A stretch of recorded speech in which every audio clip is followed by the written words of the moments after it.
নমস্কার বন্ধুগণ, আমি শ্রী অরবিন্দ। আজকের আপনাদের জানাবো বৃশ্চিক রাশির জাতক জাতিকাদের জুন মাস কেমন যাবে সেই সম্বন্ধে। তবে প্রথমে এটা হচ্ছে রাশিচক্রের অষ্টম রাশি, এর অধিপতি মঙ্গল, সেই সম্বন্ধে দু চারটে কথা বলি। মঙ্গল আমাদের কি নির্দেশ করে?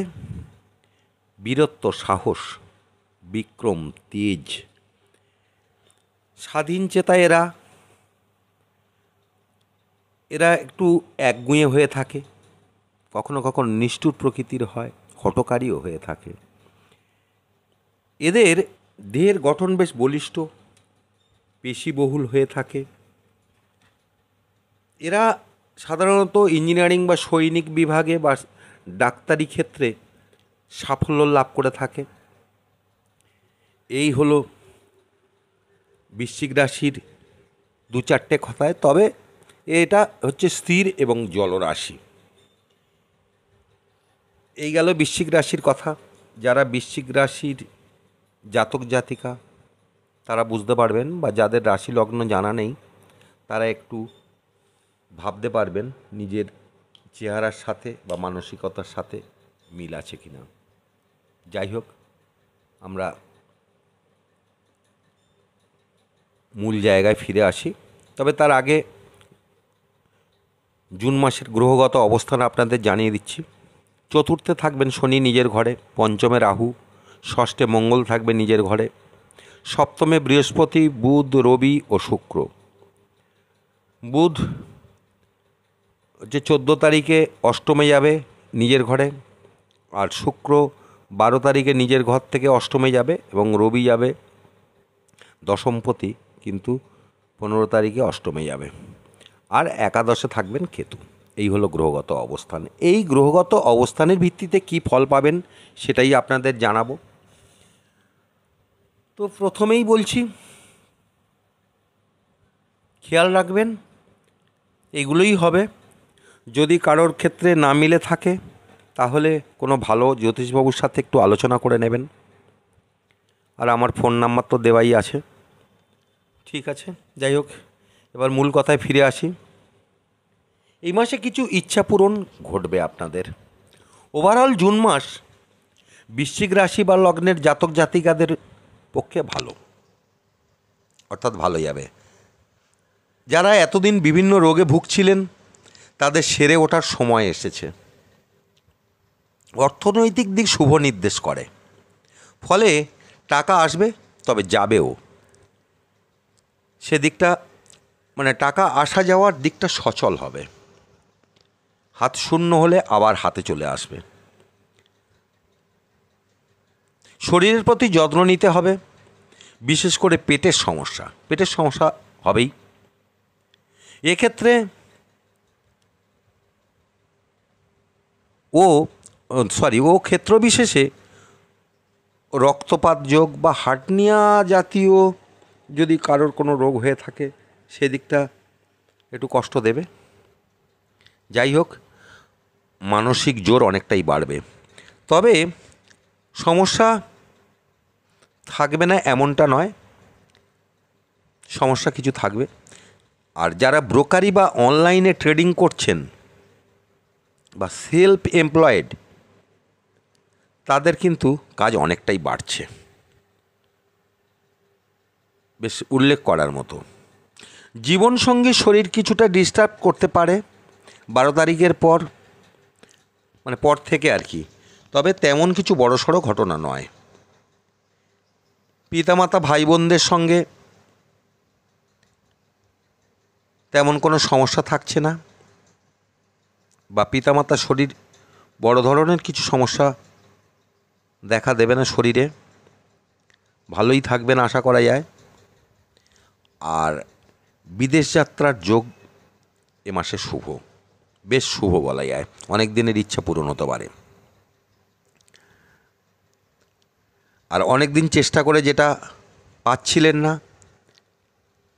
সেই রকম কোনো কাজ বা কাজের সমস্যার সমাধান হওয়ার যোগ আছে। তবে আপনার মেজাজটাকে একটু নিয়ন্ত্রণে রাখতে হবে। একটু একরোখা মনোভাব বা ইগোর লড়াই এগুলো ত্যাগ করা দরকার, তাহলে আর একটু বেটার রেজাল্ট পাবেন। আপনার ব্যবহারে কিন্তু অনেকে কষ্ট পেতে পারে। যাই হোক, ভবিষ্যৎ প্ল্যানিং করুন, ভালো দিন আসছে, একটা কিছু করার স্পষ্ট রাস্তা দেখা যাচ্ছে। কিন্তু ক্ষেত্র বিশেষে হোঁচট অবশ্যই খাবেন, সেদিকে নজর দেওয়ার প্রয়োজন। অর্থাৎ বুঝে শুনে প্ল্যানিং করুন এবং স্টেপ নিন। হঠাৎ বড় ইনভেস্টমেন্ট এরম কিছু করতে যাবেন না, বুঝে বুঝে ইনভেস্টমেন্টটা বাড়ান, তাহলেই ঠিক আছে সব। না হলে একটা সমস্যা, হয়তো 3টের মধ্যে একটা লস করলেন, সেটাই বড় লস হয়ে গেল। সেই জন্য বুঝে চলবেন। আর যারা খেলাধুলোর সাথে যুক্ত তাদের এই মাসটা ভীষণ ভীষণ ভালো।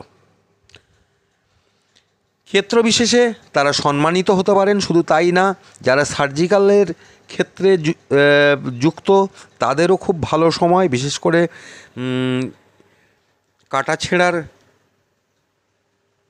ডিপার্টমেন্টে যেসব ডক্টররা আছেন তারা সম্মানিতও হতে পারেন, তাদের গুডউইল বাড়বে। আর এই মাসে বিবাহ ক্ষেত্র শুভ হলেও কিছু কিছু সমস্যা অবশ্যই থাকবে। সমস্যার মধ্য দিয়ে বিবাহ ঘটার যোগ আছে। আর যারা প্রেম প্রীতিতে জড়িত তাদের কিন্তু হঠাৎ পরিবর্তন ঘটতে পারে। ছাড়াছাড়ি আর নতুন প্রেমে আবদ্ধ দুটো দিকই ওপেন থাকছে এই মাসে। তবে কোনো ডিসিশান নেবেন বুঝে শুনেই নেবেন, হঠকারিতার আশ্রয় নেবেন না, তাহলে হয়তো অনেক দিনের সম্পর্ক নষ্ট হয়ে যেতে পারে। এবার শিক্ষার্থীদের কথা বলছি। প্রাথমিক শিক্ষার্থীরা ভালো থাকবেন, পড়াশোনা করলেই ভালো ফল পাবেন, অবশ্যই ফাঁকি দিয়ে হবে না। তবে পড়াশোনা করলে ভালো রেজাল্ট করবেন, কোনো সমস্যা নেই। কিন্তু উচ্চশিক্ষার ক্ষেত্রে কলেজ স্টুডেন্ট থেকে তাদের আশানুরূপ ফলে কিন্তু বাধা ঘটবে। এই খুব প্র্যাকটিস করে চলতে হবে, মানে বুদ্ধিমত্তার সাথে। স্টেজে মারার চিন্তাভাবনা করবেন না, সেটা না করলেই ভালো ফল করবেন। আর স্টেজে মারতে গেলে হঠাৎ গাড্ডায় পড়ে যেতে পারেন। সেই জন্য বড়দের পরামর্শ নেবেন, তাতে আপনি উপকৃত হবেন। এবার বলছি কর্মের দিক। নতুন চাকরি প্রার্থীদের শুভযোগ নির্দেশ করে, ভীষণ শুভ। বিশেষ করে সরকারি ক্ষেত্রে যারা এতদিন আশায় বসেছিলেন তাদের ক্ষেত্রে ভীষণ শুভ। কম্পিটিটিভ এক্সাম যারা দিচ্ছেন তারা সফল হবেন, এই নিশ্চয়তা দেখা যায়। তাই ভালো করে উঠে পড়ে লাগুন, বেকারত্ব দূর হওয়ার সময় এসেছে। আর যারা চাকরি করছেন তাদের 15 তারিখ পর্যন্ত ভীষণ ভালো, তারপর কিছুটা সমস্যা দেখা দেবে। আর বড় পদে যারা আছেন তাদের তেমন কোনো সমস্যা না হলেও দাম্ভিকতা বর্জন করা খুব প্রয়োজন আছে। এবার বলি ব্যবসায়ীদের কথা। ব্যবসায়ীদের ভালো সময়। শুধুমাত্র হিউজ ইনভেস্টমেন্ট এই ঝুঁকি নেবেন না, ধীরে ধীরে ইনভেস্টমেন্টে এগুন, অনেক এগিয়ে যাবেন। চিন্তাভাবনা করে এগুন, খুব ভালো ফল পাবেন আশা করছি। আর যারা আয়রন অ্যান্ড স্টিল অর্থাৎ লোহা তৈরি কোনো জিনিসের সাথে যুক্ত, তামা পেতল সোনা, ল্যান্ড অ্যান্ড বিল্ডিং, মৎস্য মাংস, হোটেল, ট্রান্সপোর্ট, এসব ব্যবসার সাথে জড়িত এবং যে কোনো ম্যানুফ্যাকচারিং ইউনিটের সঙ্গে যারা যুক্ত আছেন তাদের প্রত্যেকের ভালো ফল হবে, প্রত্যেকের ভালো ফল হবে, আয় বাড়বে। যারা এজেন্সি ব্রোকারি করে থাকেন বা কথা বেচে খান তাদেরও এই মাসে ভালো রেজাল্ট পাবেন, তারা ভালো ফল পাবেন। ফাটকা কারবারিদের মধ্যম প্রকার, তারা কিন্তু একটু বুঝে চলবেন।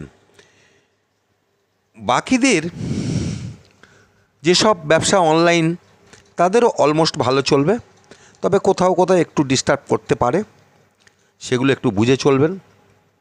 সর্বোপরি একটা কথা, হিউজ ইনভেস্টমেন্টের ক্ষেত্রে অনেক চিন্তাভাবনা করে বা পার্ট বাই পার্ট ইনভেস্ট করলে ভালো থাকবেন। আজ এই পর্যন্ত। আমি শ্রী অরবিন্দ। আশা করছি ভালো লাগবে। ভালো লাগলে লাইক, শেয়ার, কমেন্টস করবেন, সাবস্ক্রাইব করতে ভুলবেন না পরবর্তী ভিডিওর জন্য। ধন্যবাদ, ভালো থাকবেন।